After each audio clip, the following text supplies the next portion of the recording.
사무엘에게 말씀으로 나타나신 하나님, 이런 제목으로 말씀을 드립니다.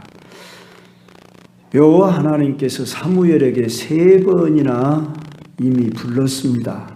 그런데 사무엘은 하나님이 부르신 줄 모르고 엘리에게 뛰어갔습니다. 그랬을 때 엘리가 또 부르면 너는 이제 말씀하옵소서, 주의 종이 듣겠나이다, 이렇게 하라고 했습니다.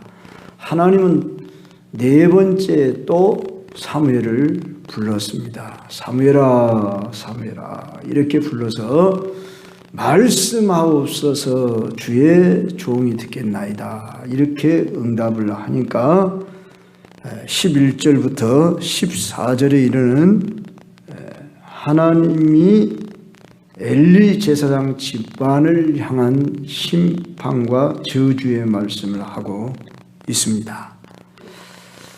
보라, 내가 이스라엘 중에 한 일을 행하리니 그것을 듣는 자마다 2귀가 울리리라. 여기 2귀가 울린다, 이 말은 충격적으로 받아진다, 그런 말이랍니다. 그 구체적인 내용은 4장에 가면은 나타나는데, 블레셋과의 전투에서 이스라엘이 패하고 언약궤를 빼앗기고 홈리와 비느하스가 전쟁터에 나가서 죽임을 당하는 일입니다. 자, 성도 여러분, 이것이 이스라엘 백성에게서 과연 생각이나 할 수 있는 일일까요? 상상할 수도 없는 일로 이스라엘 백성들은 이방 군대의 성소의 언약궤가 빼앗긴다는 것은 하나님이 패한다, 그렇게 말하는 것입니다.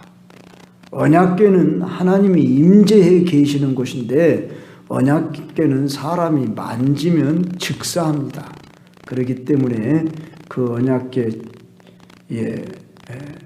채에 그 막대를 끼워서 앞에서 메고 뒤에서 제사장이 메어야만이 그 언약궤를 움직일 수가 있고, 또 성소에 아무나 들어가면 즉사하는 그러한 무서운, 참 엄미하신, 어떻게 말하면 은밀한 가운데 계시면서 진노하시는, 그런 심판하시는 하나님인데, 어떻게 언약궤가 저 블레셋 이방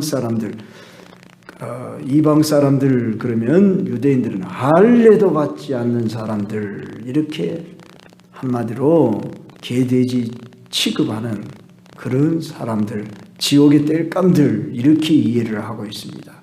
그런데 그들한테 하나님의 언약궤가 빼앗긴다는 것은, 이건 하늘이 무너진 것 같고, 하나님이 계신다면 어찌 이런 일이 있을 수 있냐, 상상할 수도 없는 일인데 이제 그런 일들이 일어날 것이다 하는 것을 하나님은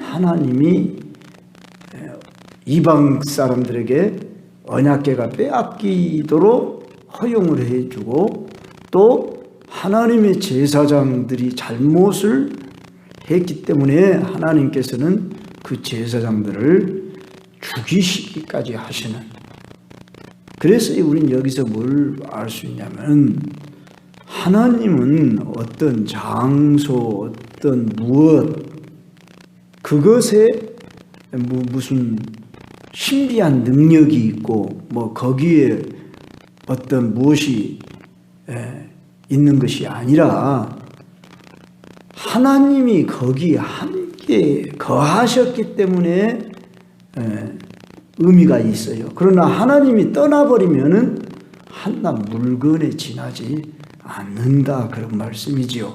그러니까 이스라엘 백성들이, 특히 제사장, 대제사장이었던 엘리와 그 아들들이 죄를 지었고, 뿐만 아니라 일반 백성들도 당신은 사사시대 말기로서 자기 소견에 오를 대로 행하였더라. 그래서 법이 없어요.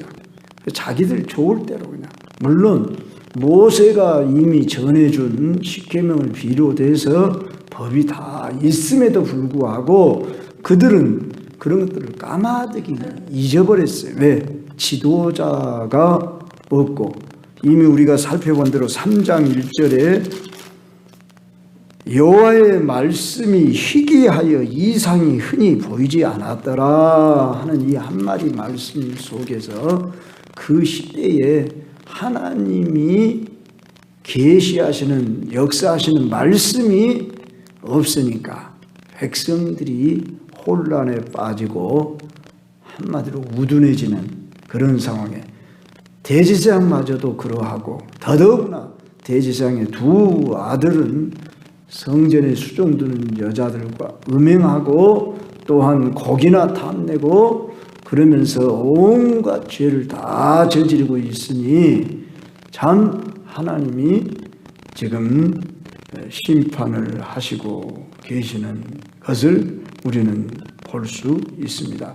여기서 우리가 첫째로 주목해야 할 점은 하나님의 정화는 하나님의 성소에서부터 시작된다는 것을 12절로 14절에서 우리는 내가 엘리의 집에 대하여 말한 것을 처음부터 끝까지 그날에 그에게 다 이루리라.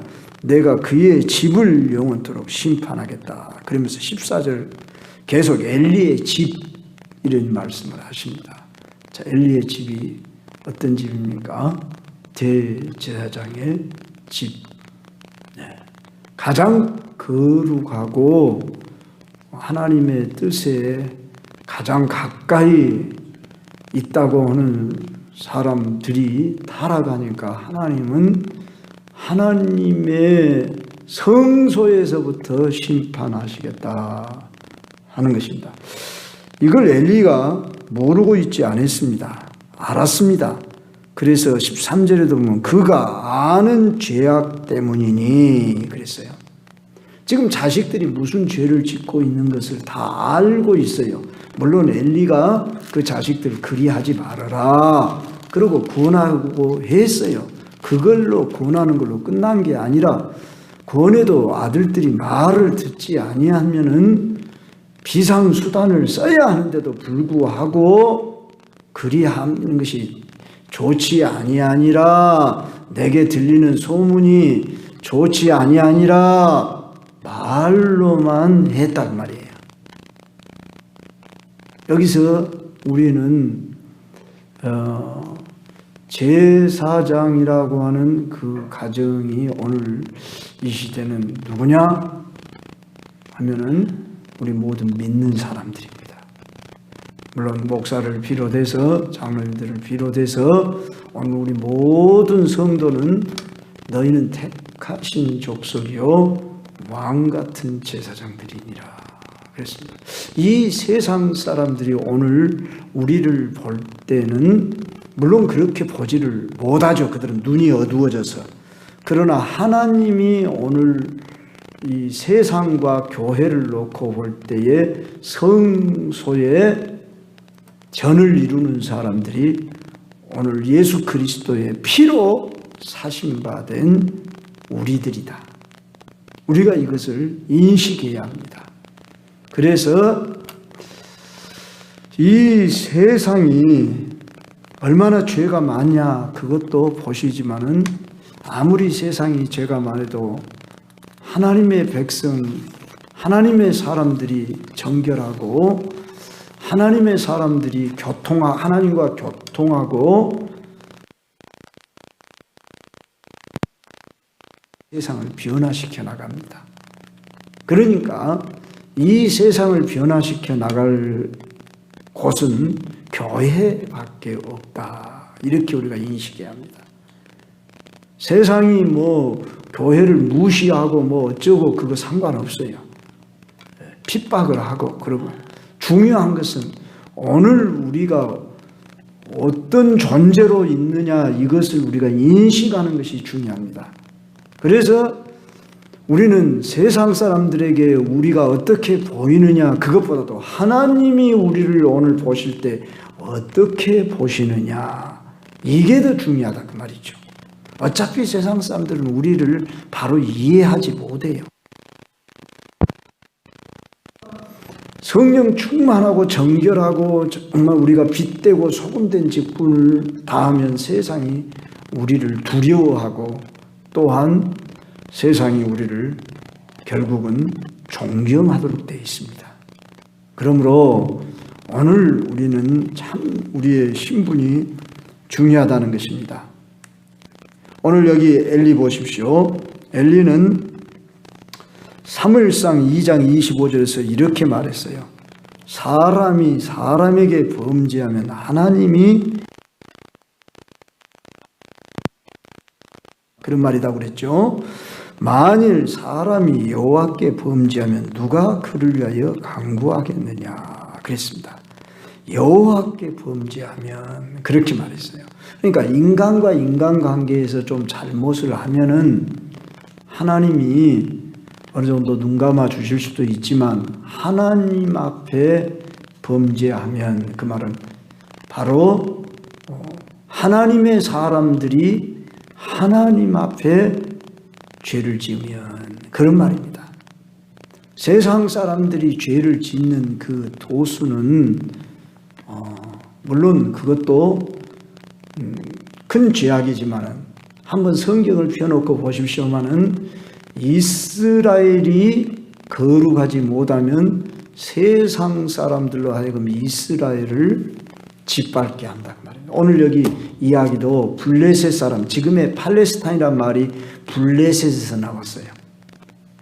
지금 요사이 전쟁 일어나고 있는 저 가자지구 그 지방을 팔레스타인이라고 그래요. 근데 그 사람들이 조상들이 블레셋이에요. 그러니까 이미 이 사무엘상에 나오는 이제 우리가 다음 시간에 가면 보겠습니다만은 블레셋과의 전쟁이 그 옛날 시대부터 있었어요.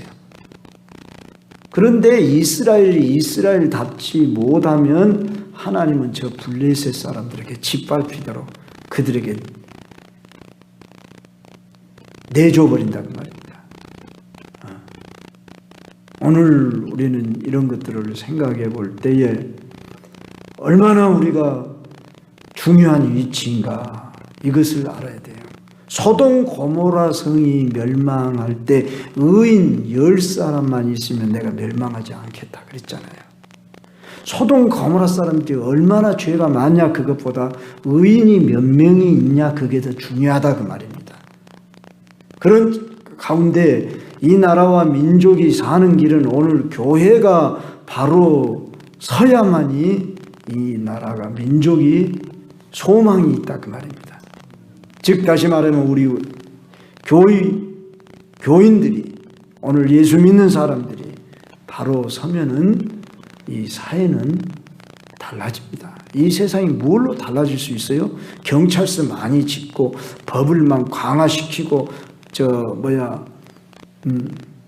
감옥소를 늘리고 교도소를 막 늘리고 해갖고 막 강력하게 막 해버리면은 죄가 없어질까요? 저 북한같이 엄하게 다스려도 여전히 사기를 치고 북한 같은 데서는 사기를 친다든지 뭘 이렇게 하면은 막 총살을 시켜버려요. 얼마나 무섭고 떨리는 일입니까? 그렇게 하면은 어느 정도는 줄어들 수 있지만은 그러나 사람들은 결코 존재가 변하지 않아요. 죽을 땐 죽을지라도 우선 내가 살고 봐야겠다 해서 그저 국경선에서 저 중국과 국경선에서 밀수를 한다든지 우선 먹고 살기가 힘드니까 법이 아무리 엄하더라도 살기 위해서 그들이 죄를 짓다가 사형을 당하면 오늘 우리 한국 사회는 그 정도는 아니잖아요. 마약 사범당에서 막 총살시키고 그러진 않잖아요. 자, 그래서 결코 이 세상이 변화되는 것은 세상의 법으로 변화가 되는 게 아니다는 것이 지금까지 역사가 증명하고 있고 현실이 그렇습니다. 그렇다면 어떻게 변화될까요? 물론 교육이 중요하지요. 그런데 그 교육도 바로 성경적인 교육이 중요한 거죠. 그래서 바른 성경적인 교육으로 가르치지 아니하면은 소망이 없어요. 그런다고 할 때 오늘 우리가 변화되고 우리가 바로 자녀들을 가르치지 않으면은 하나님이 오늘 얼마나 무섭습니까마는 엘리의 두 아들들만 죽인 게 아니라 하나님이 죽이시기로 뜻하셨습니다라. 사무엘상 2장 25절에 그렇게 나오고 있고 오늘 본문 다시 보십시다. 13절에 보니까 내가 그의 집을 영원토록 심판하겠다고 그에게 말한 것은 그가 아는 죄악 때문이니 이는 그가 자기의 아들들이 저주를 자청하되 금하지 아니하였습니다. 그랬어요. 참 일반 사람들이 행하는 일이 아니라 제사장 가문으로 성전을 받드는 이러한 죄는 그 무엇으로도 씻을 수가 없고 회개하는 길밖에 없고 그들을 바로 지도하는 길밖에 없는데 알면서도 그리함이 좋지 못하니라 이렇게 말로만 했다 그 말이에요.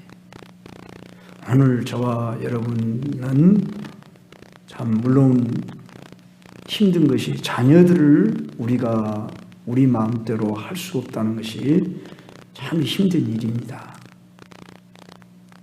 그렇지만 우리 살아생전에 우리가 힘써서 해야 할 일은 나는 물론이고 내 자녀들을 바르게 인도해야 할 책임이 부모에게 있어요.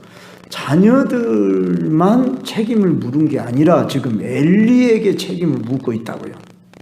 그렇잖아요. 자기 아들들이 저주를 자청하되 금하지 아니하였음이니라. 그러므로 내가 엘리의 집에 대하여 맹세하기를 엘리 집의 죄악은 제물로나 예물로나 영원히 속죄함을 받지 못하리라 하였노라 하셨더라. 참 우리가 이 말씀을 엄중하게 받으며 참 우리들의 자녀들을 우리가 마음대로는 할 수는 없지만 마음대로 해서도 안 되겠지만 우리가 하나님의 말씀대로 어떻게든지 힘써 가르치고 양육하고 또 잘못할 때는 훈계를 하고 마땅히 행할 길을 아이에게 가르치라.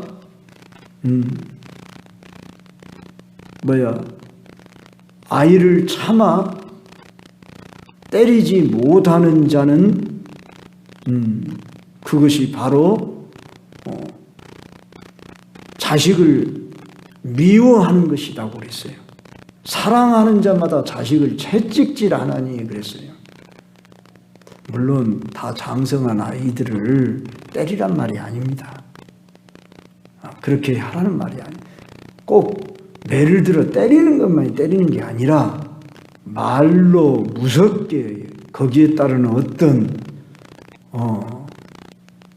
우리가 비상한 수단을 쓰면서까지라도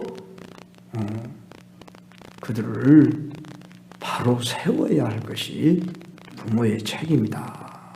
그래서 저는 이 말씀을 물론 목사님 저 자신 또 장로인 가정을 비롯해서 중직자들이 일단 해당되기도 하지만 모든 성도들이다. 왜? 너희가 하나님의 성전인 것과 하나님의 성령이 너희 안에 거하시는 것을 알지 못하느냐? 성도들을 향해 그렇게 말씀하셨고 또 뭐라고 말씀하셨어요? 오늘 성도들은 너희는 택하신 족속이요 왕 같은 제사장들이니라. 그렇게 말씀했기 때문에 세상에서 보면 우리는 구별된 성소에 해당되는 사람들이기 때문에 오늘 이 세상의 도덕 윤리 수준을 하나님은 보기 전에 오늘 믿는 자들의 그 신앙 모습을 먼저 보신다. 이렇게 봐야 됩니다. 그래서 참 우리가 책임이 크고 우리가 교훈을 받으면서 그렇게 이 말씀을 받음이 옳은 줄 압니다. 이스라엘 사람들에게 우리 예수님이 어느 날 성전에 들어가셔서 성전부터 정화하셨던 이야기 우리가 잘 알지 않습니까? 이스라엘 종교 지도자들과 백성들이 성전을 강도의 구렬로 만들었도다. 그러고 탄식하셨어요. 그러니까 오늘도 우리가 그렇구나.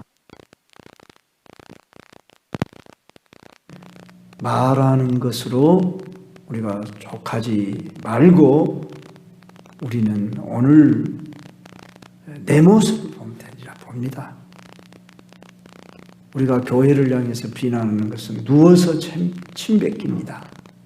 그렇기 때문에 우리는 교회는 주님이 사랑하시는 주님이 피로 사신 곳 아닙니까? 사랑하시기 때문에 하나님은 우리에게 그만한 책임을 부여하면서 또한 요구하고 계신다. 이것을 기억해 보면서 우리가 책임을 통감해야 되겠습니다.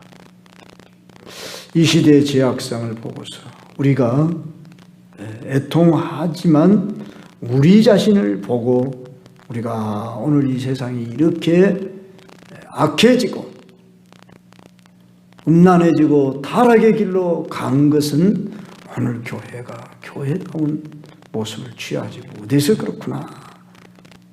그래서 우리 자신들을 먼저 살펴야 할 줄로 압니다. 두 번째, 우리의 신앙을 하나님의 말씀 위에 세워야 한다는 것을 19절로 21절에 말씀하고 있습니다. 사무엘에게 하나님의 말씀이 임하였다고 했습니다.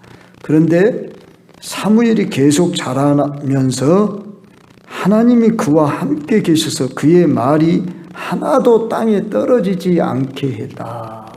즉 사무엘이 선포하는 말은 다 성취하게 하셨다. 그런 말이 있습니다. 사무엘이 선포하는 말은 사무엘 자신의 말이 아니라 그의 말은 하나님의 계시에 근거한 말로 하나님 말씀이었습니다. 하나님은 당신의 말씀에 신실하신 분이십니다. 이사야 50 하는 말도 이와 같이 헛되이 내게로 되돌아오지 아니하고 나의 기뻐하는 뜻을 이루며 내가 보낸 일에 형통함이니라. 즉 하나님은 한번 말씀하신 바를 반드시 이루신다. 그런 말씀입니다. 그래서 민수기 23장 19절에는 하나님은 사람이 아니시니 거짓말을 하지 않으시고 인생이 아니시니 후회가 없으시도다. 어찌 그 말씀하신 바를 행하지 않으시며 하신 말씀을 실행하지 않으시랴. 지금 사무엘의 입에 말씀을 주어가지고 그 입에서 나오는 말씀대로 이루어지도록 이렇게 했더라 그 말입니다. 그래서 일반 백성들이 사무엘을 선지자로 부르셨구나. 그렇게 인정했다는 것이에요. 20절 보면 그러죠. 사무엘을 누가 선지자로 기름 부어 세운 것이 아니고 사무엘의 입에서 나오는 말씀대로 다 되어지는 것을 보고 저분은 참 선지자구나. 그렇게 인정을 했다 그 말입니다. 자, 그 다음에 보십시오. 21절에 여호와께서 실로에서 다시 나타나시되 여호와께서 실로에서 여호와의 말씀으로 사무엘에게 자기를 나타내시니라. 여기서 우리는 오늘 우리 성도들은 말씀을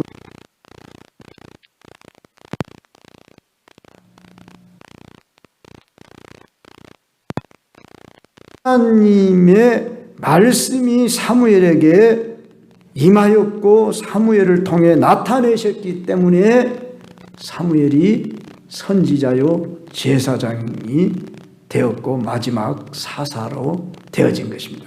그가 단지 엘리 제사장 밑에서 자라다가 엘리 제사장 98세의 죽음 후에 이제 그 뒤를 이어가는 일이 사무엘에게로 바톤이 이어졌습니다. 그런데 엘리 제사장이 죽었기 때문에 사무엘이 바톤을 이어받았다. 그러나 사무엘에게서 아무 말씀도 나타나지 않았다. 그러면 의미가 없을 것입니다. 엘리 제사장과 별 다를 바가 없을 거예요. 그리고 그러한 상황 속에 있었다 그러면은 나라가 멸망하고 말았을 것입니다. 나라가 엘리 제사장 때는 블레셋에 의해 전쟁에 패하고 언약궤를 빼앗깁니다.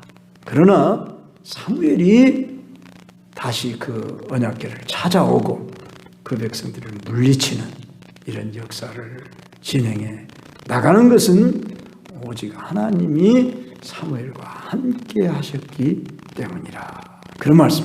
그렇다면 오늘 우리가 성도되고 신앙생활을 하는 자로서 능력 있는 그리스도인이라는 뜻은 말씀이 우리 안에 충만하고 말씀이 내 안에 역사할 때. 그래서 신앙생활 잘하는 길은 뭐니 해도 말씀입니다. 여러분이 말씀을 잘 듣고 말씀을 읽고 묵상해내는 이런 성도님이 되시길 바랍니다.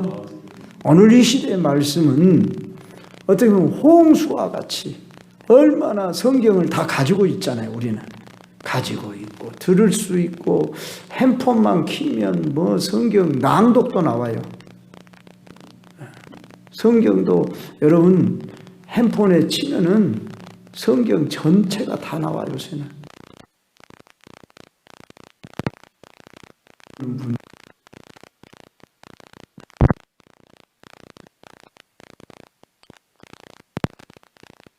운전하면서도 물론 집중해야 되는 게 귀에 꽂고서 하면 안 되겠지만은 이제 옆에다 켜놓고 내가 운전할 수도 있고 하여간 들으려고 하면은 내가 얼마든지 오늘날 홍수처럼 성경 말씀을 들을 수 있는 좋은 환경이에요. 찬양도 얼마나 듣기 좋은 찬양들이 많습니까? 너무너무 좋은 시대에 살지만 또 너무너무 또한 홍수처럼 안 좋은 것들이 막 물밀듯이 밀려오는 시대잖아요. 그러니까 우리는 선택하면서 살아야 하는데 좋은 것을 선택해야 하는데 사실 그러죠. 핸드폰 딱 키면 여러분들이 좋아하는 방향으로 끌려가기가 쉽잖아요. 그렇죠? 뭐 세상 뉴스를 좋아하시는 분들은 늘 요새 뭐 정치 이야기 그쪽이 먼저 보고 싶고 뭐 요새 이제 이스라엘과 가자지구 저 하마스와 전쟁 이야기 좋아하면 그쪽 이야기를 막 1시간씩 들어도 그 시간은 아깝지가 않고 물론 저도 그거 듣기는 해요. 그러나 거기에 깊이 빠져버리고 우리가 말씀을 묵상하지 못하고 기도하는데 등한히 하고 그러면 안 된다 그 말입니다. 그래서 항상 우선순위를 정해놓고 내가 기도 시간을 뭐 1시간을 한다. 뭐 묵상을 내가 오늘 뭐 30분을 한다.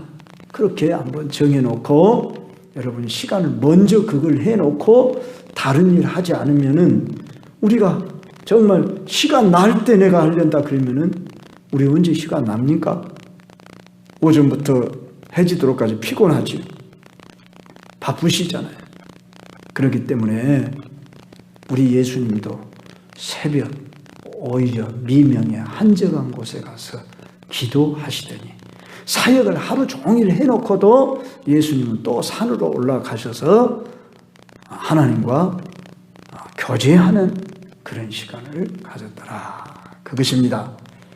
자, 여러분들 이 사무엘은 엘리 제사장 어떻게 보면은 저주받은 제사장이고 참 심판받은 제사장이지만은 하나님은 그 사람 밑에서 훌륭한 사람을 이렇게 낳고 있더라. 그래서 참 엘리 제사장 귀가 따가울 것 같아요, 진짜. 그렇지만 어떻게 보면 한편으로는 엘리는 훌륭한 면도 있어요. 왜? 사무엘 같은 제자를 낳았잖아요. 비록 두 아들은 불량한 자식이었지만은 그래도 사무엘과 같은 그러니까 내 아들 사무엘아 그렇게 엘리 제사장 그렇게 말하잖아요. 그러면서 이 사무엘은 하나님 앞에서 하나님이 쓰시는 자로, 그러면 하나님이 사무엘에게 어떻게 나타나셨다고요? 말씀으로 사무엘에게 자기를 나타내시느니라. 저는 여기다 집중하자 그 말입니다. 그래서 하나님이 나를 보실 때 다른 건 몰라도 나는 말씀 중심한 나 말씀의 사람입니다. 말씀을 듣고 말씀대로 순종하렵니다. 그건 뭐 어려운 일 아니에요. 돈 드는 일 아니에요. 시간만 조금 내면 돼요. 먼저 우선순위 정하셔서 한 30분만 내도 충분히 할 수가 있어요. 근데 우리가 꾸준히 못한다는 것이 좀 약점이지만은 여러분 주님을 사랑하면 나의 계명을 가지고 지키는 자야 나를 사랑하는 자니 나를 사랑하는 자는 내 아버지께 사랑을 받을 것이요 나도 그를 사랑하여 그에게 나를 나타내리라 그랬어요. 그래서 우리가 주님을 사랑한다는 것은 주님의 말씀을 사랑하여 그의 계명을 순종하는 것이다 했습니다. 이렇게 예배 시간에 잘 나와서 말씀을 듣는 것 참 중요한 일입니다. 그래서 여러분이 목사 입에서 나오는 말이 항상 하나님 말씀이라는 말은 아닙니다. 그렇지만 성경에 근거해서 내가 말씀을 전하는 것이라고 한다면은 여러분들이 하나님 말씀으로 받고 의심이 없어야 하고 그대로 순종해야 합니다. 그러면 성취가 이루어집니다. 결론으로 이제 말씀을 드리겠습니다. 하나님은 실로라는 곳에 바로 임재하셨지요. 그런데 언약궤까지도 하나님은 저 블레셋 사람들에게 빼앗기도록 허용을 해버렸어요.